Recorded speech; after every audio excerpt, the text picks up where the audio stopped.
In this lesson, we are going to go over how you developed your addiction. Now, understanding how an addiction is formed and how you got to where you are in your addiction, that's an important first step to take in your journey towards your freedom. Because you see, if you can understand how you got here and where here actually is, you can then plot a course that will take you out of your addiction to experience the freedom that you're desiring. But before we go into that, I just want to make it clear what my definition of an addiction is. An addiction is a habit that you are being compelled to do. And I want to say that one more time just to make it clear. An addiction is a habit that you are being compelled to do. So let's talk about how you formed your addiction and why you're being compelled to engage in this habit. Because you might have other habits, but you're not feeling compelled to engage in them like you might be feeling with your pornography addiction. And that's why I would consider an addiction something where you're being compelled to, rather than it's just a habit. Now, advances in science and psychology are really helping us to understand more and more of the background processes that are going on inside of our bodies. And we are starting to understand more about the old saying, why do people do the things that they do? Now, part of that answer lies in our understanding of our own minds. And the other part lies in the understanding of the chemicals that make up our body from moment to moment. Let's first start with our mind. We have two parts to our mind. We have our conscious mind and we have our subconscious mind. Now, the conscious mind, it's in charge of everything that you're aware of or what you're conscious of. That's why it's called the conscious mind. Now, you use this part of your mind to think, to reason, to analyze. And from the moment that you wake up to the moment when you go to sleep, your conscious mind is what you are using. It's how you're experiencing the world around you. Now, the subconscious mind is part of your mind that is in control of all the background processes. And these go on without you needing to control them. They go on below your consciousness. That's why it's called your subconscious. These things would be like your heart rate, your breathing, digestion, and other processes that are also going on inside of your body. And you don't need to control these. All of these processes are being operated by your subconscious mind. But your subconscious mind is far more than that. Your subconscious is a lot like a computer. You can program it with habits so that the things that you do on a consistent basis, your subconscious mind will do those things for you without you needing to think about them. Now, you may have experienced this when you learned how to drive. When you first started to learn, you had to think about everything. You had to figure out where the blinker was, gas, the brake, all those kinds of things. But after you had done and been driving for a while, you don't even need to think about a lot of those kinds of things. It's just habit. You just do them without thinking. And you may have even experienced times where you got in your car to go to work or to go to some other place and you were thinking about something, listening to music, weren't really paying attention to what was going on in front of you on the road. And then all of a sudden, hey, you're there.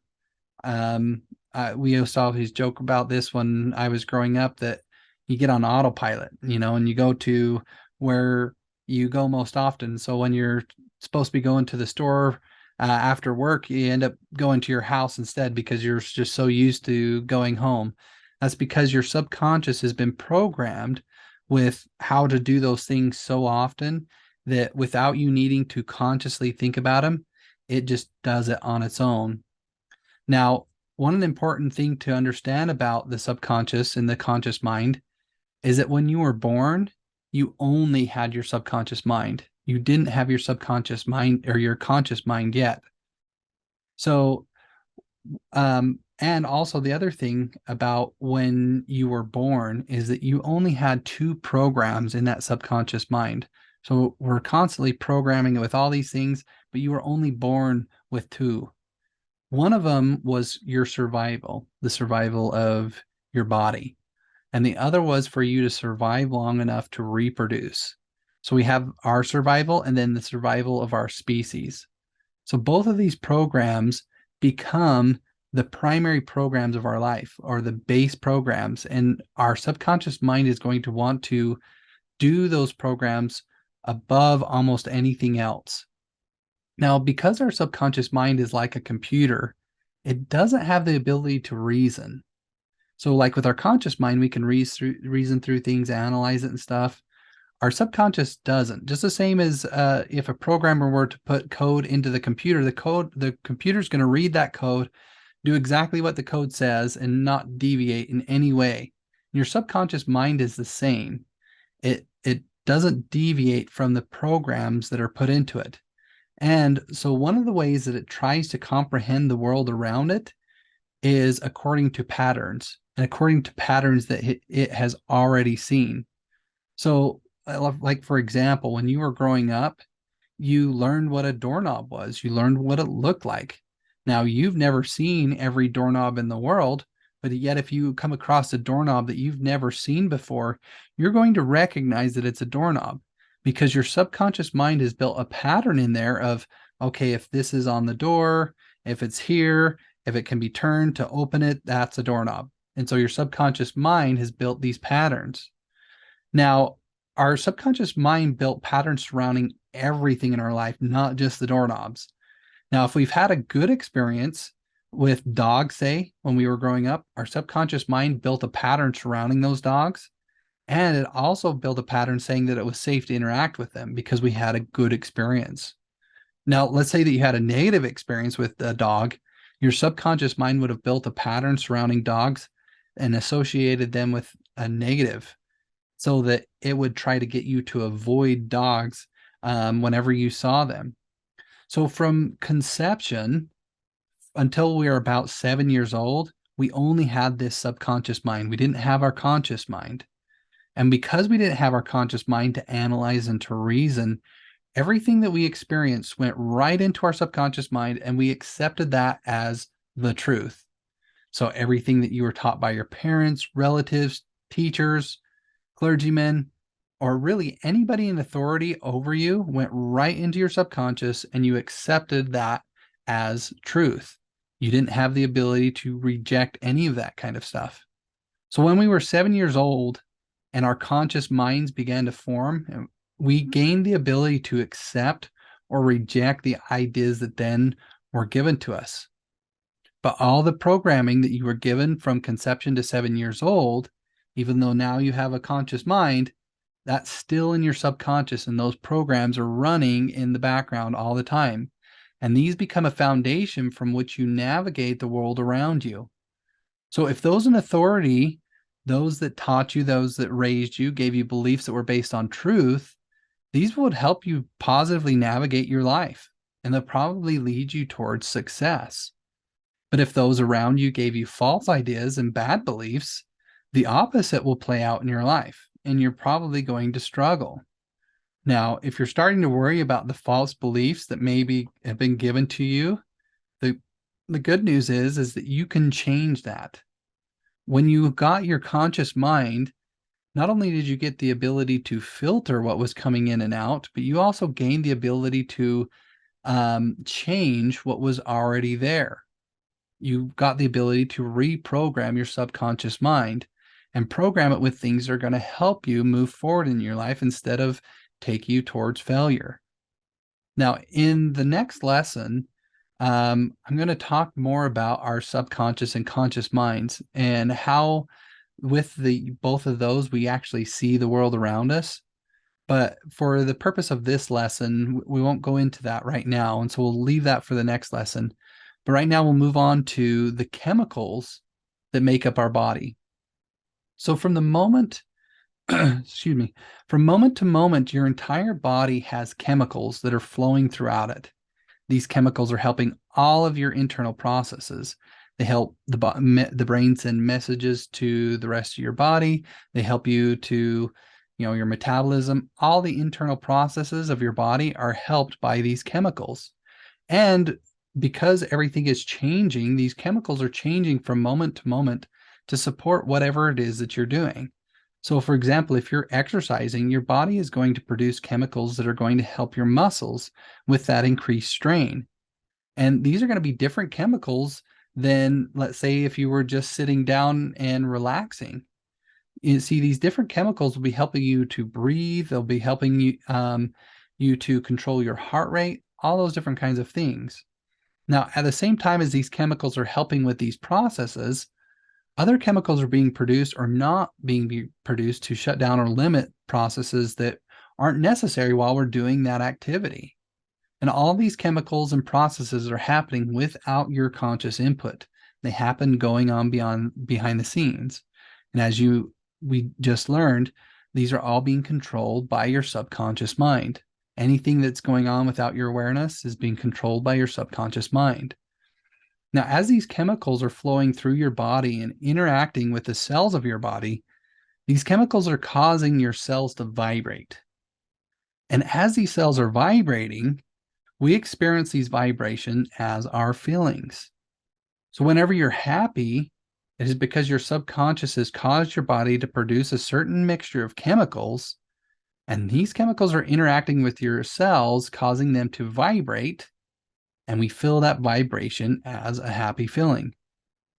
Now, one side note that is important to understand is that although all these background processes that determine your emotions are controlled by your subconscious, because you do have a conscious mind, you can choose the emotion that your subconscious creates. A lot of people don't realize or understand this, but this is a skill. And if you haven't been previously aware of this, you can start now to choose the feelings that you want to feel and not let what's ever going on in your environment, the circumstances, dictate to you how you feel. Now, it may be difficult at first, that's true, but it's like any other muscle. The more you use it, the stronger your ability will become. Now, let's go back to the chemicals. With the advancement of technology, we've been able to study the relationship between the chemical makeup that's going on in our bodies and the vibrations, the feelings that are going on.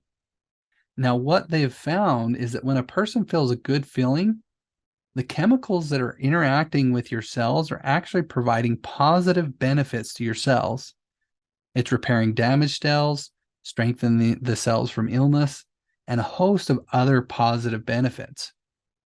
But when we are feeling a negative feeling, the opposite is actually happening. The chemicals that are interacting with the cells are damaging the cells. They're causing them harm. Now, just understanding this idea makes a person want to choose to be happier, to be a more positive person, right? Knowing that if you're being negative, you're feeling negative, that it's destroying your body. But now that we have some background, understanding how our minds work just a little bit, as well as some of the chemicals and emotional states that we are in, let me bring some of this together and show you how this formation, these two things work together to create the addiction that happens in your body. And just so you know, although this program is for pornography addictions, any addiction forms this way. Doesn't matter what it is. So if you have other things that you feel you're addicted to as well, these same principles can also help. And this is the same thing that's going on in your body when you develop those addictions as well. Now, as we discussed earlier, our primary program in life that we have in our subconscious mind that we were born with is around the idea of survival.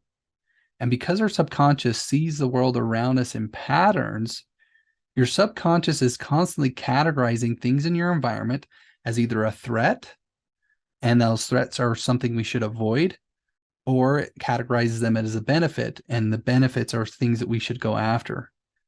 Now, it makes this determination based off of two things.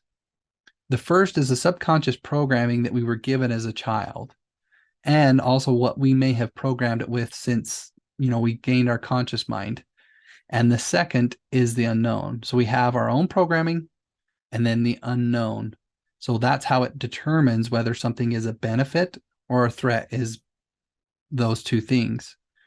Now, going back to the example of the dog, if you have a negative subconscious program surrounding dogs, your subconscious mind's going to view dogs as a threat and something that you want to avoid. If you experience something in your environment that you have never experienced before, that would be considered something unknown. Your subconscious hasn't built a pattern for that. And your subconscious mind's first reaction to something that is unknown is to treat that thing as a threat, because until it knows what it is, that thing could potentially be something that could kill us, right? So it treats it as a threat. Now, when we experience a threat in our environment, either from a previous subconscious program or through experiencing the unknown, your subconscious mind will activate a system called your sympathetic nervous system, or what is better known as the fight or flight system. Now, our sympathetic nervous system is a very important system, and this system keeps you alive. So I don't want you to think or kind of get the idea that as I'm leading up to this, that the sympathetic nervous system might be something bad, because it's actually something good. But like a lot of things in life, things can be either used for our benefit or they can be used for our detriment. It just really depends on how you use them. So looking at this sympathetic nervous system, we have to realize is this is what helped our ancestors prepare to fight off or flee from predators. It's what's helped keep the species alive down until you and I. Now, something different with you and I is that we probably aren't experiencing things in our environment that are threatening us on that physical level like some of our ancestors. But what about the time that you may have gotten in trouble at work? Or what about the time you may have gotten pulled over for speeding, or the fight that you got in with a loved one, and all these other kinds of things? How did that make you feel on the inside? You didn't feel very good. That was because your sympathetic nervous system turned on and it flooded your body with chemicals to prepare you for fight or flight during these situations.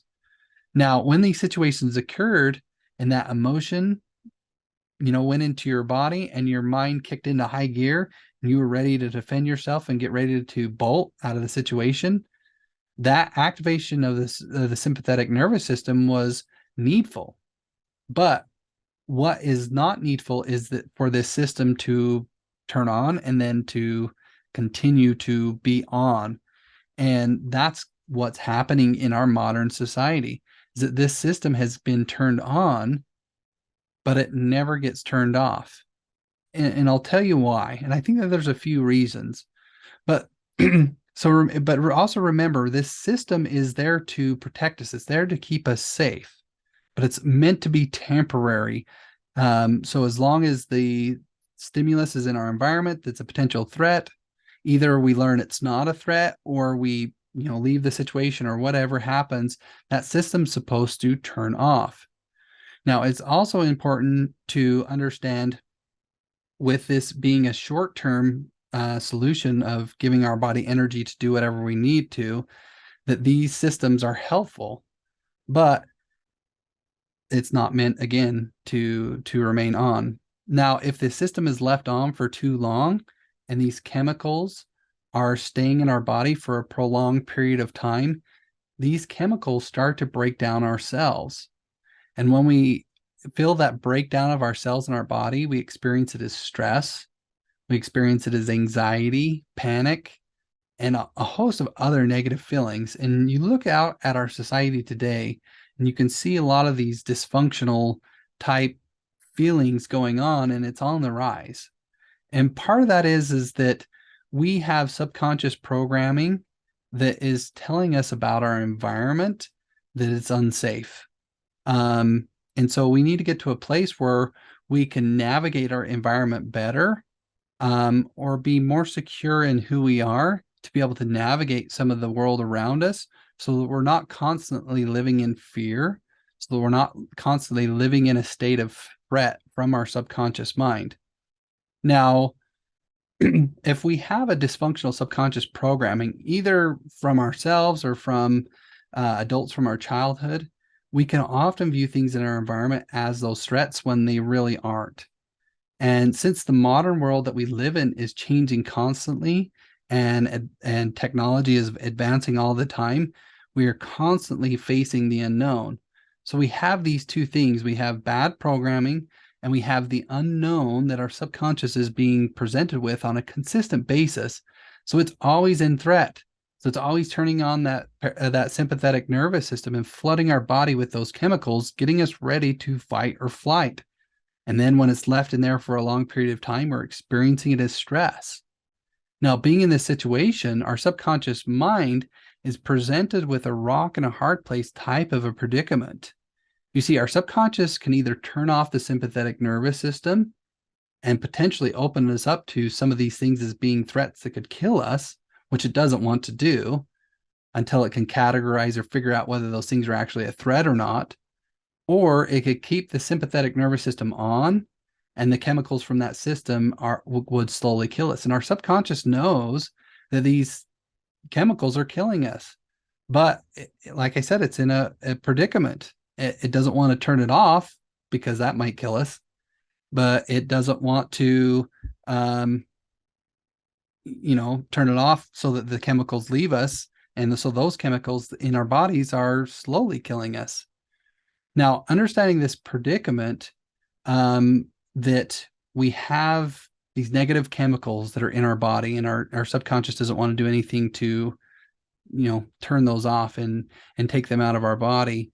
The first time that we're introduced to pornography, the first time we masturbate, the first time we have an orgasm, our subconscious latches onto these behaviors as a solution to the problem that it's experiencing.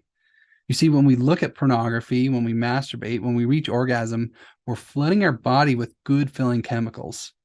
And these chemicals are counteracting the chemicals that our bodies are experiencing from the activation of our sympathetic nervous system. And so for a short amount of time, we feel good. We feel like the problems that we're experiencing in our life aren't really that big, or that, we have some relief, for even if for a short period of time. And it's not just a pornography addiction, it's any kind of addictions that a person gets addicted to.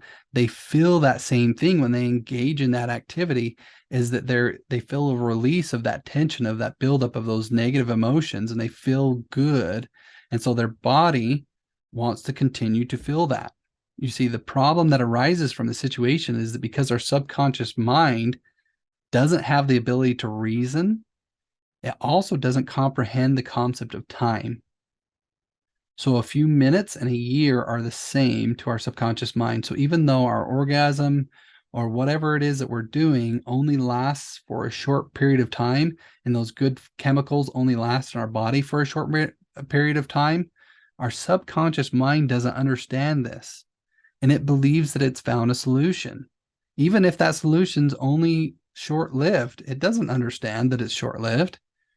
So when the chemicals from our orgasm go away, and the chemicals that our sympathetic nervous system is still producing take back over our bodies, then our bodies go back into that stressed out negative state. But now the subconscious has a solution. And that solution is to flood your system with the feel-good chemicals from an orgasm, viewing pornography, or whatever the behavior is. And it will keep us in that never-ending cycle of viewing pornography, of engaging in that behavior to solve this never-ending problem. Because, see, your subconscious mind is treating this as a life or death situation.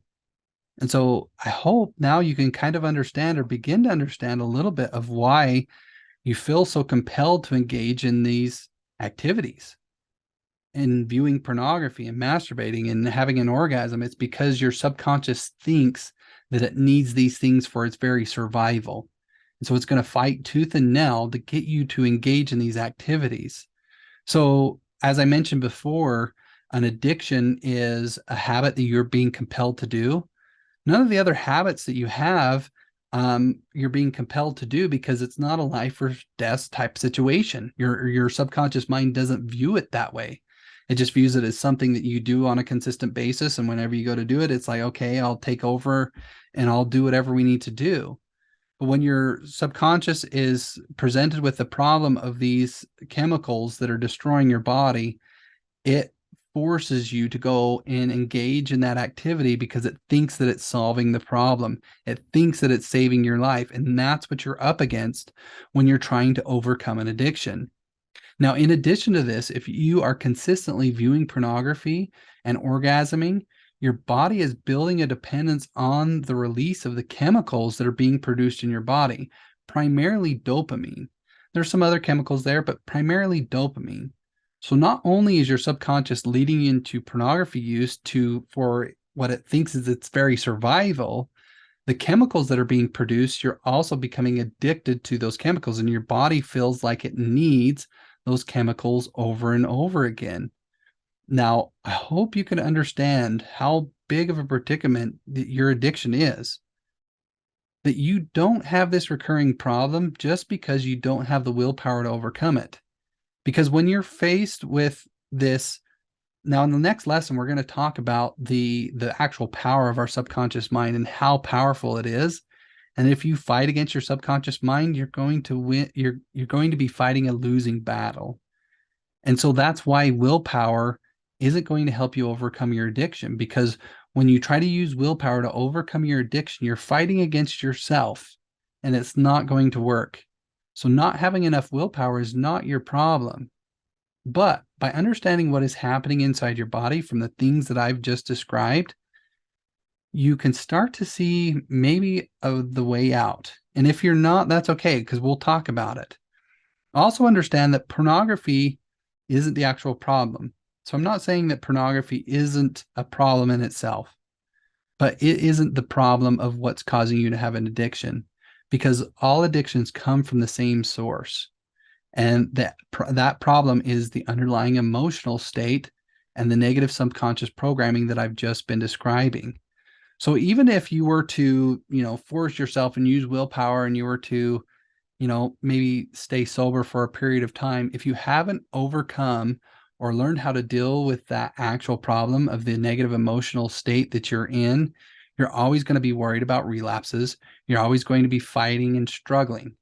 But if you can solve that negative emotional state, then the compulsive aspect of your addiction goes away. And then it's just a habit. And then that habit, you can make the choice of whether you engage in it or not. Just the same as, you can choose whether you go and drive your car or not. It'd be the same thing. So if you're fighting against your addiction and you're continually relapsing and you're not making any progress, it's because pornography is only the symptom.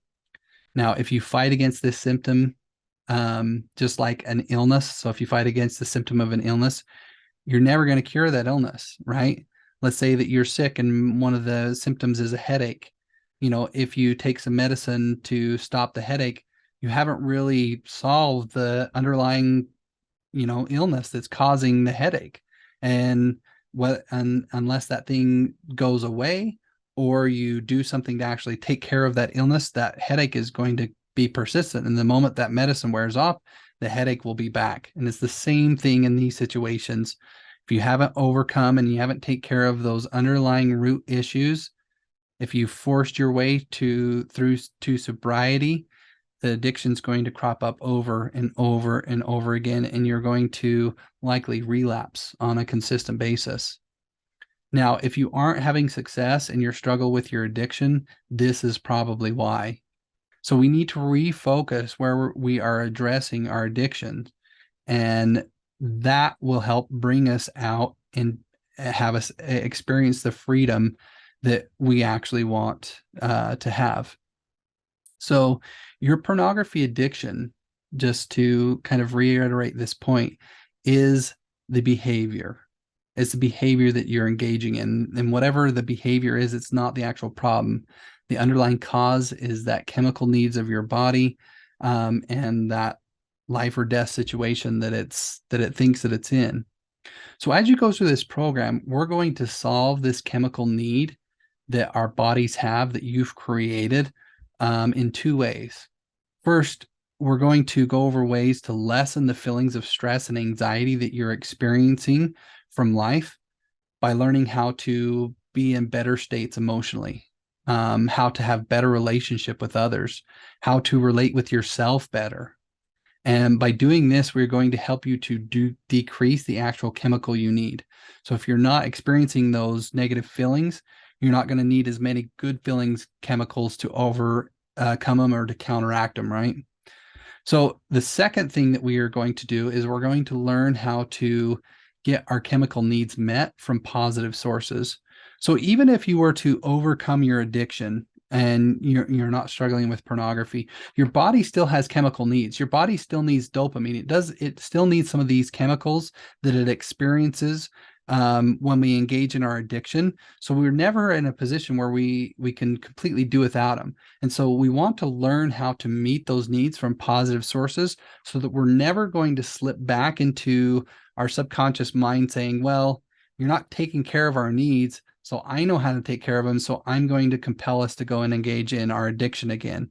So if we're lessening the amount of negative feelings that we're feeling, so we're not having to use it, and we find ways to produce good chemicals from positive sources, that's going to help us along the way to overcome the addiction so that you'll no longer have that compulsion to go and view the pornography. Then the pornography is no longer addiction, it's a habit. And at that point, you can just choose not to engage in it anymore. So when you learn to make these two changes that I've just described of overcome or of learning to have less negative emotions and how to produce more positive emotions, this will enable you to overcome your addiction and you will gain the ability to create the life that you want.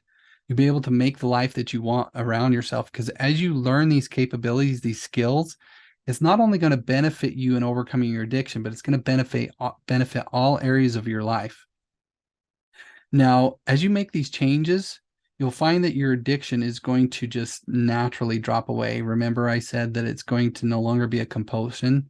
You're no longer going to need to fight against it because you have solved the true cause of your addiction, that underlying emotional need.